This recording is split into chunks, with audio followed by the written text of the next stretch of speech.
बलिदान। हिमालय का एक अनूठा पेड़ अपने फलीय विशेषता के साथ एक निर्जन था, पहाड़ी नदी के तीर पर स्थित। उनकी आकृति और सुगंध भी मन को मोह लेने वाली थी। उस पेड़ पर वानरों का एक झुंड रहता था जो बड़ी ही स्वच्छंदता के साथ उन फलों का उपभोग करता था। उन वानरों का एक राजा भी था जो अन्य बंदरों की तुलना में कहीं ज्यादा बलवान, गुणवान और शीलवान था, इसलिए वह महाकपि के नाम से जाना जाता था।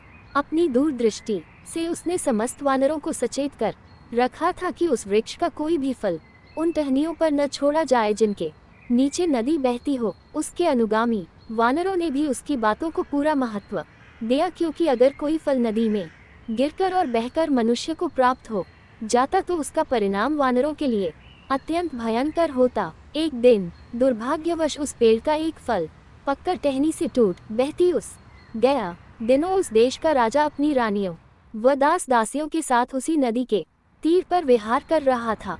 वह प्रवाहित फल आकर वहीं रुक गया। उस फल की सुगंध से राजा आनंदित हो उठा।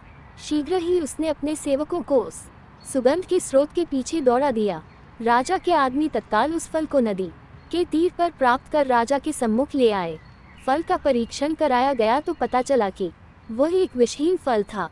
राजा ने जब उस फल का रसास्वादन किया तो उसके हृदय में वैसे फलों तथा उसके वृक्ष को प्राप्त करने की तीव्र लालसा जगी। क्षण भर में सिपाहियों ने वैसे फलों के पेड़ को भी ढूंढ लिया, किंतु वानरों की मारना प्रारंभ कर उपस्थिति उन्हें वहां रास नहीं आई। तत्काल उपस्थिति दिया महाकपि ने तब अपने साथियों को बचाने के लिए कूदते हुए उस पेड़ के निकट की एक पहाड़ी पर स्थित एक बेत की लकड़ी को अपने पैरों से फंसाकर फिर से उसी पेड़ की टहनी को अपने दोनों हाथों से पकड़कर लेट अपने साथियों के लिए एक पुल का निर्माण कर लिया। फिर उसने चिल्लाकर अपने साथियों को अपने ऊपर चढ़कर बेतू वाली पहाड़ी पर कूदकर भाग जाने की आज्ञा दी। इस प्रकार महाकपि के बुद्धि कौशल से सारे वानर दूसरी तरफ की पहाड़ी पर कूदकर भाग गए। राजा ने महाकपि के त्याग को बड़े गौर से देखा और सराहा। उसने अपने आदमियों को महाकपि को जिंदा पकड़ लाने की आज्ञा दी। उस समय महाकपि की हालत अत्यंत गंभीर थी, साथ ही वानरों द्वारा कुचल जाने के कारण उसका सारा शरीर विदीर्ण हो उठा था। राजा ने उसके उपचार की सारी व्यवस्था भी करवाई, मगर महाकपि की आंखें हमेशा के लिए बंद हो चुकी थीं। वीडियो अच्छी लगी हो तो प्लीज़ चैनल को सब्सक्राइब कीजिए और वीडियो को शेयर कीजिए।